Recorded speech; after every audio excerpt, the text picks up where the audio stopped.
Muni's life spared. So we're coming to the end of a story here, of a historical narration. And we're going to be reading from text 22 until the end of the chapter. So before we get into that, I'll just give a little bit of context.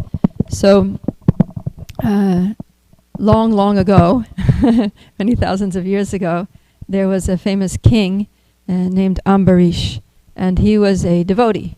He was a great devotee, and he ruled the kingdom according to religious principles, according to devotional principles, and basically he delegated practically all of his administrative tasks so that he could just absorb himself in serving Krishna. And he's famous for engaging all of his senses in the service of the Lord. His eyes in seeing the beautiful deities, his voice in chanting the glories of the Lord, the holy names of the Lord, doing kirtan, his nose in smelling the flowers offered to the deity, his ears in listening to the recitations of Bhagavatam, and basically like all of the things that Srila Prabhupada taught us to do as the main processes of bhakti, he was engaging himself in doing all the time. And the kingdom was going on by the mercy of Krishna and some assistants, but he was above and beyond anything else, he was a devotee. That was his identity, and that's how he saw himself, as first and foremost a servant of the Lord. And then, so 1 year, Ambarish Maharaj, along with his wife, they decided to do what we call a vrat, or a vow of fasting, doing like an Ekadasi fast, no grains, no beans, a simplified diet for 1 whole year. So they did that 1 whole year, which is a long time, to observe like a strict diet like that. And now it was coming to the end of the year, and it was just the time for the breaking the fast there was like a window, there's like a narrow window of time, maybe like a few hours where you have to break your fast during that time. Otherwise, they say you lose the benefit of your whole fast. So he's like, I have to break my fast during this time. But then within that time, they had already prepared the meal. They were just about to sit down to eat. And then a guest came, an unexpected guest came. And that guest, his name was Durvasa. So Durvasa Muni, he was a great sage. He was an ascetic. He was a yogi. And he had a lot of mystic powers. He was also a Brahmin. So according to the Vedic system, the Brahmin, the priests or teachers, are in a higher social status than the king. The king is an administrator, but the teachers or the priests are higher than the administrators. So Ambarish naturally respected Durvasa when he showed up, and he was like, oh, I'm so blessed. A great soul has come to my door, and please sit down, and I'd like to offer you food, which was the custom. Sitting place, water, sweet words, food.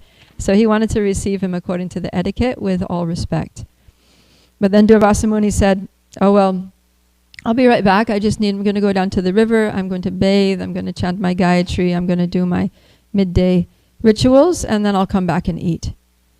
So then it was taking a long time for Durvasa Muni to come back, and the time to break the fast was coming to the end. He was in the last moment of, I need to break this fast, otherwise it's all going to be lost. And then he consulted some Brahminical advisors, and they said, you know what, you can break the fast and not, because the thing is, like, he was considering that it would be an offense to eat before the guest, especially since he considered the guest to be superior to him. So he thought, I've invited him to eat, I can't just take my meal and then feed him later, that's not what you do. So he's thinking, I need to break the fast, but also I can't eat, so what am I supposed to do? So they said, no problem, just drink a little water. So he took 1 drop of water, and he's like, okay, complete. So then, moments after Ambarish took the water and the time for breaking fast finished, then Durvasa Muni came back. But see, Durvasa Muni, he was a very powerful yogi, and he had a lot of mystic powers. And one of his powers was that he could kind of understand what happened. So he could understand that Ambarish had already taken something, and then he was very angry. He said, how is this? How dare you? Don't you know your position in relation to me? You are inferior to me, and yet you've eaten first. What kind of an example is this? You are a king. You're supposed to set the good example for all humanity, and you've just disgraced you've insulted me. This is unheard of. And he became so angry that another one of Durvasa's mystic powers was that he could just create creatures. So he pulled a hair out of his head and he recited a mantra and he threw that hair down on the ground and this huge demon just came up. This like monstrous creature came out of the ground and he was going with the intention of killing Ambarish Maharaj. So this was like, of course, a very imbalanced reaction to the offense, right? If there was any offense in Ambarish's taking a little drop of water to break his fast, it was very, very minor. And yet Durvasa overreacted due to, Durvasa's known for his ego being a little delicate. So he gets incensed very easily. So this happened. And then Ambarish was just standing there. Okay, this demon is coming to kill me. Krishna is the supreme controller. Krishna, he was a devotee of Krishna. So he just does what devotees do. Just depended on Krishna. Just took full shelter of Krishna. All right, Krishna, you're in control. My life is dependent on you. And I totally trust that whatever happens is going to be the best for me because you're taking care of me.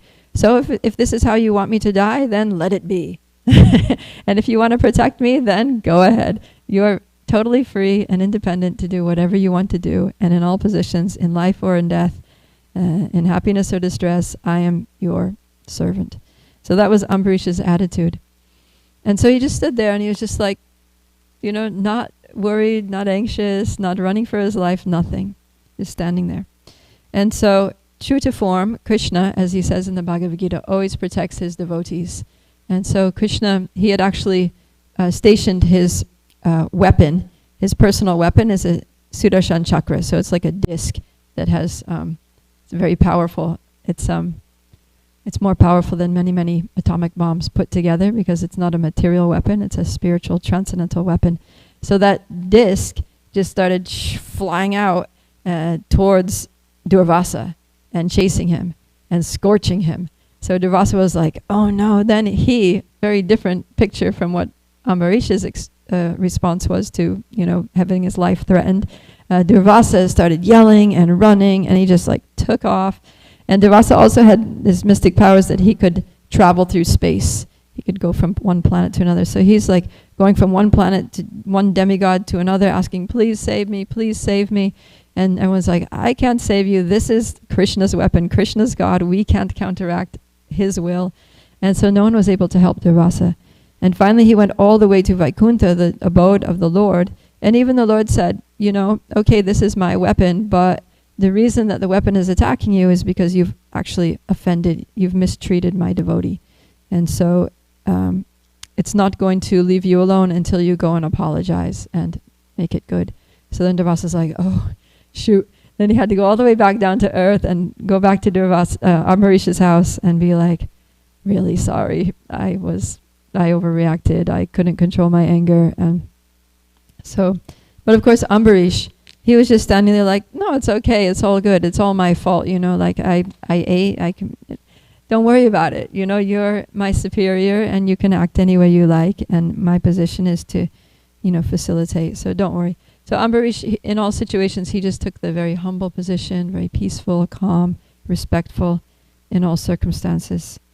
So then that kind of brings us to, well, in the last class, yesterday's class, Ambarish was glorifying the Sudarshan chakra, the Lord's weapon, and Durvasa Muni was expressing his appreciation of Ambarish. He was thinking, wow, I was thinking I was more powerful than you, but I'm really amazed with your qualities. That, I was afraid, I was anxious, but you didn't become anxious. How is that even possible? And so what's happening here is that Durvasa Muni is having some realizations. He's realizing that the position of a devotee is higher than a Brahmin, it's higher than a yogi, it's higher than an ascetic, it's higher than a mystic. He's basically realizing what Krishna said in the Bhagavad Gita 6:47, that yoginam api sarvesham madgatena anta atmana Shraddhavan bhajate yomam same yukta tamo mataha. That of all yogis, the one with great faith who always abides in me, who thinks of me within himself, renders transcendental loving service to me. He is the most intimately united with me in yoga, and he's the highest of all. That is my opinion, Krishna says. So Durvasa's learning something, and that's what life is for. That's why we go through these experiences. That's why we, have to make mistakes and get consequences for those mistakes, is so we can learn lessons. So Durvasa Muni, he's a good person. He's trying to be spiritual. He's, doing his best, but he has some room for improvement. And so Krishna arranged this whole interaction so that he could be free from his, pride or his ego or his false conception of his own position in relation to the devotees of the Lord. So let's go ahead and read text 22 to 28, and then we'll take it from there. So whoever has the mic. Hopefully someone has that. All right, go ahead, Vaishnav. Sri Shukadev Goswami continued, thus being satisfied in all respects, the great mystic yogi Durvasa took permission and left, continuously glorifying the king. Through the skyways he went to Brahmaloka, which is devoid of agnostics and dry philosophical speculators.